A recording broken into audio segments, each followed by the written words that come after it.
Una experiencia, una mirada, una historia. Una experiencia. Esto es Experiencias Austral. Un podcast de la Universidad Austral. Experiencias Austral. Ponete cómodo, ajustá los auriculares y viví Experiencias Austral.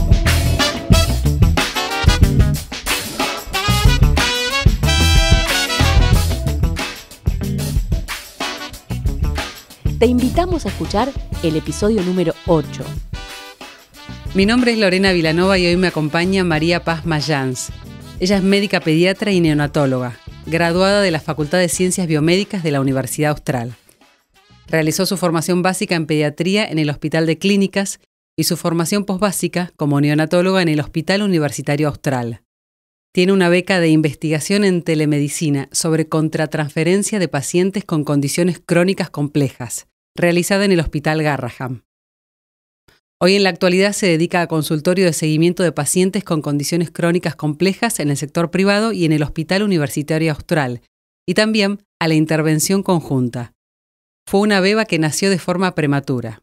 Está casada, tiene 2 hijos, y en la pandemia escribió un libro que se llama Pequeños Gigantes, nuestros días en neonatología.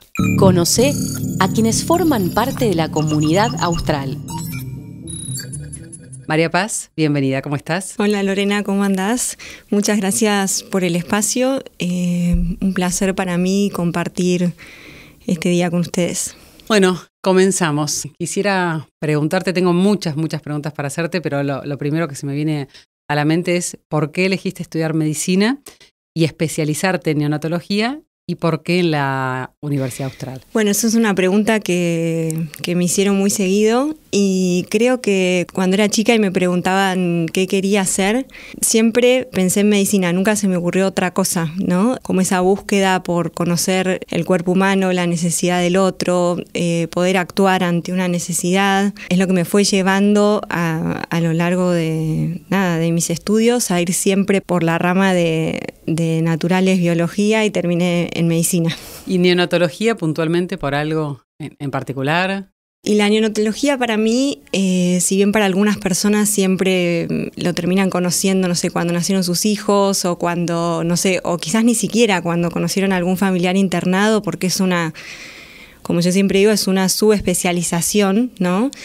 Nosotros, la mayoría de los neonatólogos, hoy está empezando a cambiar un poquito, pero la mayoría y de mi edad y hacia más arriba son pediatras. Nosotros como carrera troncal es la pediatría general y después nos subespecializamos en neonatología. Entonces yo desde que empecé la carrera, primero nos viene a la cabeza la primera separación grande, la primera gran pregunta cuando llegamos a 4º año y empezamos como las prácticas de clínica y nuestro primer contacto con el hospital. Entonces viene como esa gran pregunta, bueno, ¿voy a hacer clínica o voy a hacer algo quirúrgico, no? Entonces ahí viene como esa separación. Yo sabía que lo quirúrgico no era lo mío y cuando fui a la clínica yo veía como las salas de adultos y decía, esto no es para mí. Esto no es para mí. Y creo que a los pediatras nos pasa a todos un poco esto, ¿no? Como que el adulto yo lo veía como una cosa que no tenía feeling, ¿no? Con mucho respeto lo digo, ¿no? Pero bueno, me pasaba esto. Entonces enseguida supe que era pediatría y en mis rotaciones la verdad que sentía algo que me atraía mucho por el sector de la terapia intensiva neonatal. Me iba contenta, me gustaba, me interesaba por los pacientes. Esa cosa del médico intensivista que te atrae muchísimo, esa adrenalina de esa decisión en el paciente grave tan inmediata y que cambia tanto, tiene una repercusión tan grande y a la vez tener que ser tan minucioso porque un error tuyo tiene una repercusión muy grande. Y a su vez también ese mundo que yo veía que no tenía como, que era tan grande, ¿no? Porque la neonatología tiene esto que para mí es impresionante, que uno recrea la vida intrauterina, ¿no? Uno tiene quizás un prematuro de 25 semanas y lo tiene en una incubadora de humedad para cuidar la piel, no sé, y ves cómo se va desarrollando ese niño desde tan temprano cuando tendría que estar en el útero materno y cómo sale de ahí. Entonces, para mí eso era asombroso. Ver todo ese proceso. Ver todo ese proceso y decir, wow, o sea, qué potencial de crecimiento que tiene esto, ¿no? O sea, lo que somos capaces de recrear, de cuidar, de hacer y de ver, y siempre uno intenta hacer y después Dios dispone, ¿no? Entonces, como también abierto a otros finales, pero bueno, la verdad que es un mundo que te atrapa muchísimo. Y uno, María Paz, ser protagonista de eso, ¿no? Estar como protagonista en conjunto con las familias. Sí, en conjunto con las familias. De todas esas historias. Exacto. Porque ahí, como yo digo, uno cuando empieza a crecer en su profesión, y eso creo que nos lo marcaron mucho en la carrera, ¿no? Como la parte humana, te empezás a dar cuenta que vos sos mucho más que un operador que de repente dice, bueno, te indico para hacer algo que entiendan todos, no sé, una dosis de ibuprofeno, ¿no? No sé, nosotros en Neo no usamos, pero no importa, para un ejemplo para cualquiera que nos esté escuchando y no ser tan específico. Entonces, si yo solo indico un ibuprofeno y te lo digo a vos, no hay que ser un genio. En 2 días aprendiste una técnica, ¿no? Entonces, en las técnicas que nos forman a nosotros, yo siempre digo lo mismo. Bueno, intubar puede intubar cualquiera, no hay que ser una gran mente, ¿no? Pero creo que lo que nos distingue entre los profesionales es la calidad humana que tenemos. Y eso es lo que nos hace crecer, ¿no? Hacia dónde vos vas, aprendés a comunicar. Bueno, ustedes están en el área de comunicación y yo digo, el saber comunicarse con el otro es básico en tu vida cotidiana, ¿no? Y eso creo que uno lo adquiere con la experiencia, ¿no? El saber dar una mala noticia, el saber, no sé, a veces te pasa que vos vas a dar un informe y de repente lo das todo, vos sentís, te das vuelta y decís, listo, yo ya expliqué todo, fui clarísima, te retirás. Y a los 5 minutos te llama la enfermera y te dice, ¿sabes que la mamá se quedó con una duda? Y vos decís, ¿pero cómo? Si yo le expliqué todo, yo fui clarísima, ¿viste? Como que al principio no te pones en el lugar del otro, decir, es una persona que está recibiendo ese mensaje en una situación de muchísimo estrés, porque tiene a su hijo internado, está sufriendo, no es médica, o si tiene algo que ver con lo que es la salud, nada, está en una situación particular porque no está ejerciendo su profesión. Y bueno, y entonces, claramente, quizás cuando vos estabas hablando, se quedó puntualizado en una palabra. Y después procesó la información también. Totalmente. ¿No? Y quizás cuando la procesó, necesitó hacer otra, repreguntarte porque tiene dudas o porque no lo canalizó en el momento que vos se lo estabas diciendo. Y aprender un poco todo eso te hace volver con una sonrisa, sentarte, dedicarle más tiempo, y eso hace a la relación médico-paciente, ¿no? Ya que también generando una buena relación médico-paciente, yo cada vez estoy más segura que generamos mejores resultados. Totalmente. Esto es Experiencias Austral, un podcast de la Universidad Austral. Tengo acá en mis manos el libro y me gustaría saber cómo, cuándo y por qué surge la idea de escribir Pequeños Gigantes. Es un libro, una especie de diario, ¿no? Exacto, yo siempre digo, a veces cuando me decían, bueno, pero escribiste un libro, wow, y me daba un poco de vergüenza porque digo, bueno, es un diario, es pequeño, como yo digo, pero lo que me encanta es que es una herramienta, ¿no? Porque no es algo fijo, no es algo que queda ahí. Es una herramienta y me preguntan mucho, bueno, hay gente que lo ve y me dice, ay, qué lástima, porque tuve un conocido que estuvo en Neo. Me hubiera encantado dárselo. Y yo le digo, dáselo igual, porque sirve tanto para la internación como para afuera. Porque muchas veces, como yo te decía, vivimos como, entramos ahí en ese mundo tan especial que no conocemos, que es distinto para todos nosotros, y el tiempo se paraliza, ¿no? Como dice una mamá que le escribe una carta a otra mamá de Neo en el libro, y uno se mete mucho en ese mundo y en los partes médicos y empezar ese proceso de sacar a mi bebé adelante en ese momento, y después empieza otro, como yo le digo a mis pacientes cuando llegan al consultorio, ¿no? En la primera consulta siempre charlamos como, bueno, siéntense y cuéntenme cómo están. ¿Cómo procesaron su primera noche en casa? ¿Qué fue para ustedes este nuevo capítulo que se abre, pero el capítulo que dejaron atrás? Porque a veces dejaron otro hijo en casa, preocupaciones, se paralizó el trabajo, son un montón de cosas. Muchas historias detrás de cada familia. Muchísimas.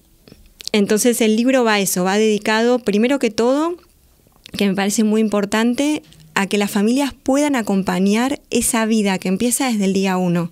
Me parece muy importante remarcar esto, porque muchas veces en el medio de la dificultad y del dolor no nos damos cuenta que la vida ya empezó y que está transitando. Entonces es una manera de ayudarlos a esto y a que puedan empezar a sentir sus emociones para acompañar esa vida de la mejor manera posible sin importar el desenlace, que no lo sabemos. Claro.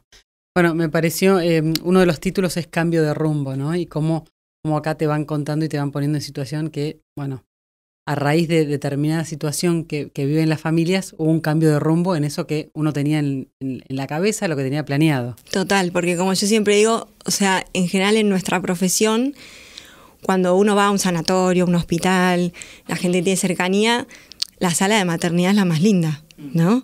Porque ahí está la vida, están los niños sanos. Entonces, nadie imagina que también en esa sala de maternidad puede haber una mamá llorando porque perdió un embarazo o una mamá rezando porque rompió bolsa y no sabe cuándo va a nacer su bebé ni en qué condiciones y probablemente ya le estén diciendo que va a esperar un prematuro y nunca escuchó la palabra. Y ahí creo que viene la falla desde nuestro lado, ¿no? Como comunicadores. Yo te decía, como que a nosotros nos conozcan tan poco, me parece a mí, o desde mi punto de vista, quizás me equivoco, es que a veces no sabemos explicar bien nuestra profesión, a qué nos dedicamos, o por lo menos informarlo más, darlo a conocer más, para acercarnos más a la población y que la gente nos conozca.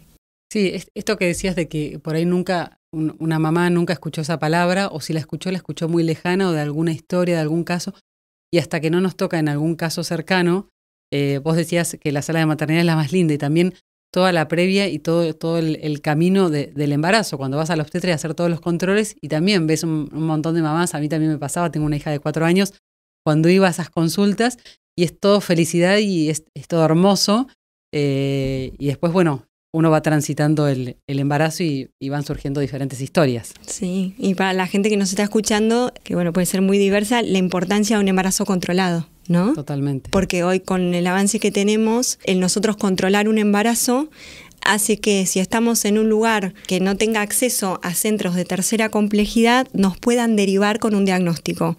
Y eso en el hospital recibimos muchos pacientes del interior que son derivados gracias al servicio de medicina fetal, son derivados a este servicio y nosotros obviamente acompañamos al ser una neo polivalente y con complejidad y preparada para recibir estos pacientes, podemos recibirlos. Eso es algo que no hay que quitarle importancia, ¿no? Al seguimiento del embarazo en cualquier punto del país en el que estés, porque le estás brindando a tu hijo la posibilidad de, frente a un diagnóstico no deseado, digamos, le puedas dar las mayores herramientas al momento del nacimiento, que es muy importante en los primeros minutos, no perder, ¿no? No es lo mismo un niño que nace con todas las herramientas alrededor y que está rodeado de gente que recibe esa patología y que tiene los insumos y los instrumentos para poder trabajar, que ese mismo niño en la periferia con otras condiciones, ¿no? O que es derivado después. Hay hospitales que reciben bebitos que nacieron con cierta patología y que son derivados una vez nacidos. Y nosotros siempre decimos, es preferible derivar adentro de la panza que después. Obviamente se hace lo que se puede, ¿no? De acuerdo a las herramientas que tenemos y las posibilidades que tenemos en nuestro país, que es tan amplio y tan diverso en posibilidades. Pero bueno, si uno tiene que aconsejar, siempre... Aconsejarías eso. Exacto. En el libro me pareció muy acertado algunos términos y definiciones, es como un diccionario de neo, ¿no? Para que las familias se vayan familiarizando, valga la redundancia, con distintos términos que imagino empiezan a escuchar ahí dentro, con todo el equipo que conforma la neo. Sí. Bueno, antes que nada, el libro se fue dando gracias a todas las personas que me ayudaron a que esto esté hoy en papel en tus manos así, con ese diseño. Así que quiero agradecer a Magdalena Elizalde, que me ayudó con algunos capítulos del libro, a Fátima Yedro, que es la ilustradora, y a Wonkia Sterling, que es la diseñadora gráfica. Y la verdad que, como yo dije, cuando empecé a escribir, dije, bueno, esto lo entrego y se va a dar, y se va a dar en el momento oportuno. Y la verdad que fue así, porque me fui encontrando con gente, por ejemplo, la ilustradora vive en España y nunca nos conocimos frente a frente. Todavía no se conocen. Todavía nos debemos un café en Buenos Aires o en Madrid, y le llegó el libro hace poquito, que ella estaba de viaje por Argentina, en Ushuaia, y recibió el libro. Y esas casualidades, que justo tenía un familiar que había nacido prematura y bueno, le pudo llegar el libro a Ushuaia a través de una colega que nos conoce, porque esas cosas, o sea, yo a ella no la conocía, y a raíz del libro nos dimos cuenta que tenemos un montón de gente en común. Bueno, esos puntos en común que al final terminás teniendo con un montón de gente, ¿no? Totalmente, sí. Así que el libro fue una experiencia increíble para mí, súper nutritiva, y esto, ¿no? Cómo el mundo se abre y no me da más que alegrías y recibimientos, así que... Y María Paz, si tuvieses que definir el objetivo principal del libro y a quién va dirigido. A ver, el objetivo principal es acompañar a las familias en su dolor y en su paso por este nacimiento prematuro o este niño con una patología, y que les dé una herramienta para sobrellevarlo y valorar la vida. Bien. Hablemos ahora ya del área de neonatología, y me gustaría que nos cuentes cómo es el trabajo que realizás y que realiza todo el equipo dentro del área de neonatología. El trabajo que se realiza en el área de neonatología es un trabajo muy dinámico, muy rápido, por momentos complejo, porque bueno, es intensivismo. Se trabaja a veces entre la línea de la vida y la muerte, a veces no. Como a veces yo digo, desde la sala de partos, donde somos grandes espectadores, observamos. Es simplemente observar el nacimiento de ese niño y que se den las condiciones adecuadas. Por eso yo decimos, acá en el hospital realizamos parto respetado a todos los niños, porque no intervenimos si no es que no hay que intervenir. Ahora, cuando la situación lo amerita y el paciente lo necesita, estamos ahí para actuar. Entonces estudiamos para eso, nos preparamos para eso, y ahí empieza nuestro mecanismo de acción. Cuando un niño ya se sabe su diagnóstico, vamos obviamente a recibir ese bebé ya sabiendo, o por lo menos con información de lo que vamos a tener que hacer. No es lo mismo un parto de un bebito prematuro extremo, donde se requieren ciertas cosas en la sala de partos, que quizás un niño con una patología quirúrgica. Es distinto, armamos el equipo para que todo esté en el momento que ese niño lo necesite, y se trabaja todo el tiempo en equipo, porque yo digo, si nuestro trabajo no es solo, vos no podés estar solo ni creerte Superman vos solo, vos sos con el resto. Creo que lo importante es que tenemos un buen equipo, porque entonces vos sabés con quién estás trabajando, nos conocemos entre todos, hay disponibilidad, siempre hay que agradecer eso, porque nosotros tenemos cardiólogo de guardia, cirujano de guardia, anestesista de guardia. No podríamos sin ellos. Obstetra de guardia, ¿no es cierto? Hay lugares donde el obstetra no está ahí de guardia, se lo llama, ¿no? Entonces, eso es un privilegio. Es un privilegio. Después viene el área donde el paciente se va, que fue como siempre mi intriga, como decir, bueno, nosotros trabajamos hasta acá, te vas a tu casa, ¿y ahora qué? ¿Qué pasó con ese cerebro, con eso que nosotros, esas medicinas o esa tecnología que usamos, cómo impactó en su desarrollo, en su cerebro, que nació temprano y que fue sobreestimulado, porque tenía que estar en la panza, ¿no? No olvidemos eso. O que de repente tenía que estar, quizás no tenía que estar en la panza, nació de término, pero sufrió una cirugía en edad temprana con la plasticidad neuronal a full y recibió todo ese impacto siendo un niño que tenía que estar en la cuna con su mamá y en el pecho recibiendo leche materna. Entonces, mi gran intriga a medida que fui creciendo en mi profesión fue, bueno, quiero ver a ese niño y su familia y en su contexto. Y ahí fue cuando empecé a averiguar dónde podía formarme yo en seguimiento. Y esas cosas que durante mi fellow de neo yo había rotado por el Garrahan y me acuerdo como si fuera hoy que un 1 de enero, porque 1 de enero... Hay fechas, ¿no? Hay fechas, pero 1 de enero te lo acordás. Me llaman y me dicen si el 2 de enero quería arrancar, que ellos estaban haciendo un fellow que iba a ser una prueba piloto en telemedicina y contrarreferencia de pacientes con condiciones crónicas complejas. Y yo había rotado, obviamente, por el servicio durante el fellow, me había encantado porque... lo tenían súper desarrollada la clínica de seguimiento, estaba ahí desarrollado como creo en ningún lado del país y trabajan de una manera espectacular y hoy sigo teniendo mucho contacto con ellos. Me enseñaron un montón. Y bueno, y tuve la oportunidad de hacer esta beca, que encima de esto fue pre-pandemia. Y hablamos de telemedicina, que antes todo el mundo te decía, imposible. No, ¿cómo tenés que tocar el paciente? ¿Cómo vas a hacer telemedicina si no lo podés revisar? ¿Cómo? En nuestra profesión imposible, será para otros, ¿no? Y bueno, y yo aparecí ahí y dije, bueno, es una oportunidad para formarme en seguimiento y encima aprender de telemedicina, un poquito aunque sea, ¿no? Y la verdad que fue un año y medio increíble, me sirvió mucho para venir con este proyecto al hospital, empezar a hacer seguimiento, que también es como de vuelta, ¿no? Pues nosotros, como yo te decía al principio, nosotros somos pediatras, tenemos ese contacto diario con la familia, con el paciente, con el consultorio, y después terminás y te dicen, bueno, ¿querés hacer una posbásica? Sí, ¿no? Podés no hacerla.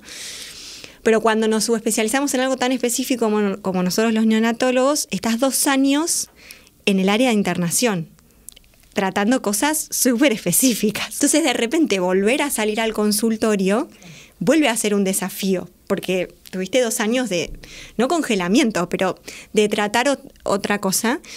Entonces, yo creo que fue súper rico para mí, porque es esta de vuelta de tratar con la gente, de ver un lado y el otro, de ver cómo impacta lo que yo hice en la internación en ese niño, que por eso posterior, digamos, por eso esto existe, digamos, no es que yo descubrí algo, ¿no? Esto ya existe y de hecho hay guías y hay sociedades que se dedican a analizar los datos de los chicos en seguimiento, porque como yo siempre digo, lo mejor de esto es que vos al seguir a estos niños en su crecimiento, vos podés mejorar tus acciones en la terapia intensiva. Porque si yo digo, bueno, no sé, buenísimo, yo soy una neo bárbara, tengo una sobrevida de tanto, mis pacientes salen todos de la neo. Bueno, ¿y en qué condiciones? ¿Qué calidad de vida, no? ¿Cómo sigue después su vida? ¿Cómo sigue después su vida? Que eso es importantísimo para un padre. Que yo le diga, no, sí, venía a mi servicio, que también te ofrecemos un seguimiento posterior y que nosotros también nos preocupa ese accionar dentro de la terapia. No es lo mismo si yo te dejo intubado un montón de días que si yo intento sacar un respirador, si yo dejo un catéter central un montón de días que si yo lo saco.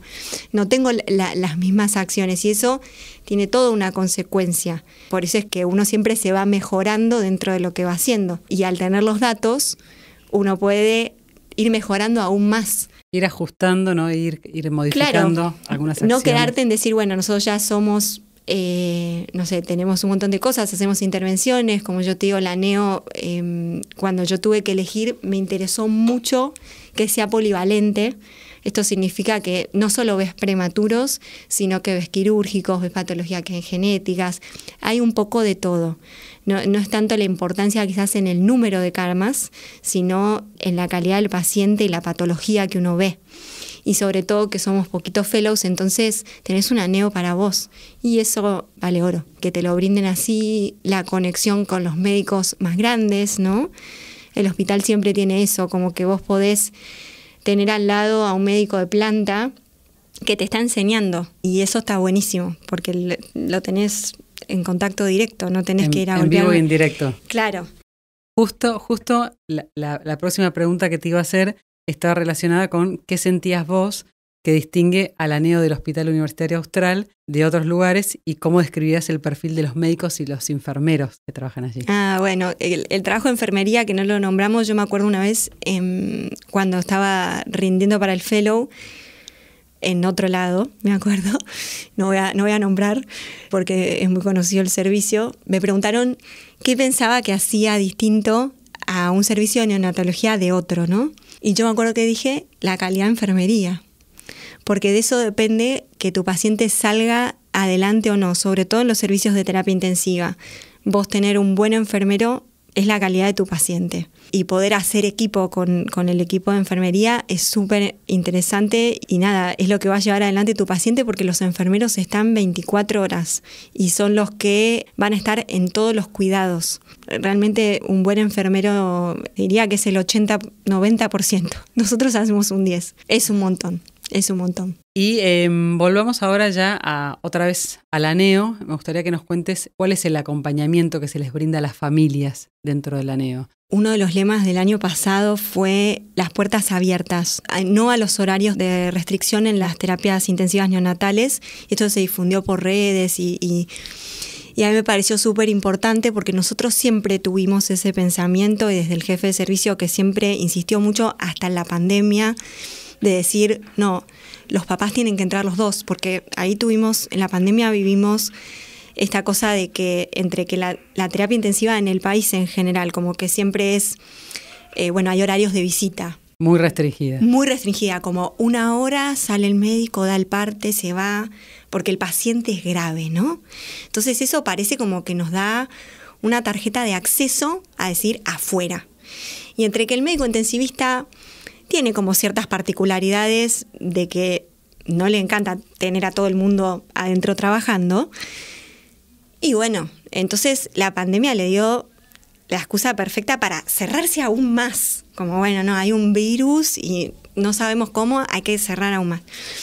Y nosotros acá ya teníamos, desde que yo entré, o sea, esto es así, de solo la NEO abierta a las 24 horas, reanimamos adelante de los padres de un paciente, se los participa de todas las decisiones y siempre se le avisa a los papás que en los pases de enfermería ahí van a tener que retirarse, pero siempre es al revés, es una indicación muy específica para salir y no una indicación específica para entrar, ¿se entiende? Es invertirlo, porque el acceso tiene que ser libre y uno tener que decir, mire, estamos en pase, el pase como mucho puede durar media hora, 40 minutos como muchísimo, y después puede haber días excepcionales. Pero la regla es que las puertas estén abiertas. Exacto, y nosotros siempre trabajamos mucho en eso y en esto, en el contacto directo con las familias. Acá no hay un horario de parte médico. Los padres, si quieren preguntar algo de su hijo, nos llaman y estamos ahí y el médico se acerca. Y esto que yo te decía al principio, no entendió algo del mensaje que se le dio quizás en la primera de la mañana, lo quiere repetir a la media hora y te levantás y vas. La cercanía con la familia vale muchísimo. Entran los hermanos a la NEO a conocer, los abuelos, por supuesto de una forma ordenada y respetando al paciente y a la familia que está al lado, porque bueno, es una terapia abierta. Y respetando obviamente que no entre nadie infectado, ¿no? Estas cosas de que si el hermanito está con mocos no se puede, ¿no? Estas cosas hay que respetarlas. Cuidados básicos, que obviamente que cuando uno los explica nadie se ofende, porque es por el bien de todos, ¿no? Y esto un poco, volviendo al COVID, que fue lo que nos mostró como todo este trabajo que nosotros hacemos y que para nosotros es natural, el COVID lo mostró de una manera mucho más impactante la importancia de la pequeñez de esto. Porque esto es ponerse de acuerdo con el resto de las personas, no tiene mucha ciencia.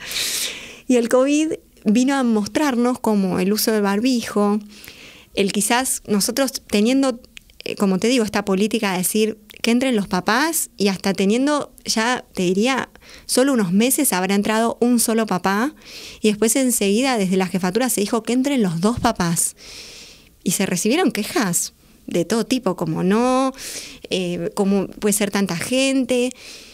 Y después se fue abriendo y todo el mundo dijo sí, que entren, porque lo que empezamos a ver es en chicos que quizás los papás se enfermaban de COVID y no podían venir, el bebito ese estaba solito.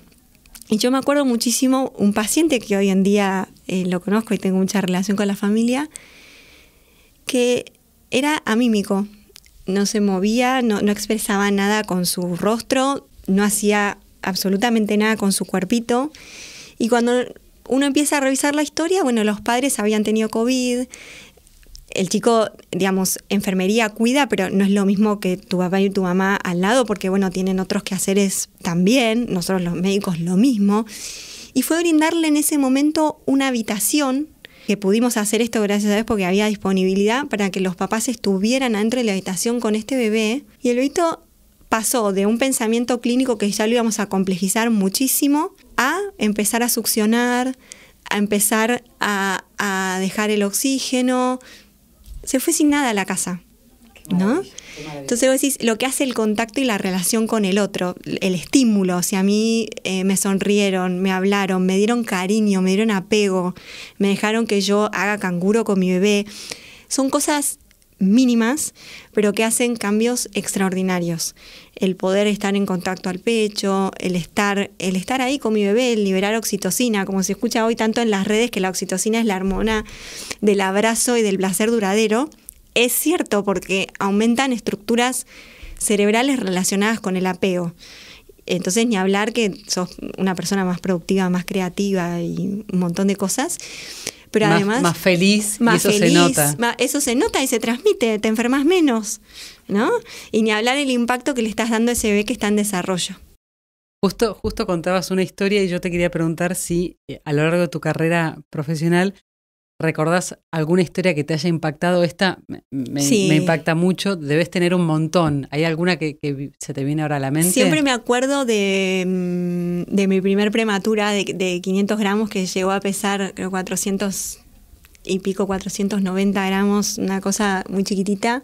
Hice mi primer punción también en ese niño tan chiquito, que hoy también conozco a los papás, está divina y la sigo viendo, y la verdad que, bueno, son esos pacientes que quedan, y después tengo muchísimos de pacientes que te queda el contacto con la familia. Yo creo que el vínculo es lo que hace que vos tengas más apego y que te acuerdes más de esa historia, porque si no tuviera vínculo y no tuviera afecto, pasa a ser un caso más de un libro. Claro. Puede ser un caso clínico que leí en un libro cuando estudiabas. Cuando estudiaba. Y lo que cambia es eso que vos sentiste en ese momento, cuando te llamaron, cuando lo fuiste a recibir, la cara del padre, lo que te dijo, lo que sentía, lo que te pasó a vos, cómo fue evolucionando y qué crecimiento te dejó. Así que yo siempre valoro como a todos mis pacientes, porque como yo les digo, gracias a ellos yo soy hoy. Entonces, bueno, es difícil elegir. Seguramente, sí. Cuando hice la presentación contaba que vos habías sido una bebé prematura y quería saber cuánto de tu historia personal hay volcado acá en el libro y haberte dedicado a lo que te dedicas hoy en día también, ¿no? Sí, bueno, yo creo que sí, obviamente no puedo separarlo, no te puedo decir que no, porque estaría mintiendo. Hay cosas que a veces nos cuesta como racionalizarlas. Y llegamos a la pregunta final. ¿Qué es para vos una experiencia austral? Para mí fue una etapa lindísima de mi vida, una de las más lindas, la época de la facultad. Me divertí muchísimo. Para mí es amigos, es compartir, es poder divertirte mientras cumplís un objetivo tan querido por uno, donde elegiste una carrera y donde vas transitando todo ese camino hasta el final. Me acuerdo el día que me recibí, uno de los días más lindos, junto con otros, pero uno de los días más lindos en lo que voy transcurriendo en mi vida. Lo revivo con muchísima alegría, me acuerdo de ese sentimiento. Y nada, tengo unos recuerdos lindísimos de la facultad, así que me encantó poder vivir una experiencia austral, así que agradezco a mis papás que lo hicieron posible, y a todas las personas que me acompañaron y todas las amistades que hice y que continúan hoy. Así que los invito a todos a que se atrevan a vivir una experiencia austral que estoy segura que no se van a arrepentir. Y quiero invitarlos yo a que conozcan el libro a través de plickme.com, solapa especial autores. Ahí los va a llevar para encontrar el libro que llega en tapa dura a la puerta de su casa. O también pueden ingresar a @impronta neonatal, un emprendimiento que tenemos con una colega amiga, donde la idea fue en la pandemia acompañar a las familias que estaban en sus casas y que necesitaban información acerca de la crianza, de sus recién nacidos, niños en desarrollo, con temas de neo y otros del crecimiento de los niños en general. Y también en nuestro Instagram pueden encontrar el libro en el feed. María Paz, muchas gracias por haber estado en Experiencias Austral. Bueno, un placer para mí compartir este tiempo con ustedes. Gracias.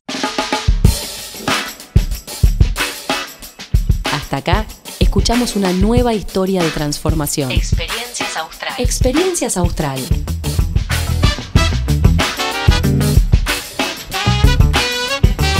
Una mirada, una experiencia. Experiencias Austral. El podcast producido por la Dirección de Comunicación de la Universidad Austral, con la conducción de Lorena Vilanova. Si te gustó, compartila, suscríbete a nuestro canal y no te pierdas ningún episodio.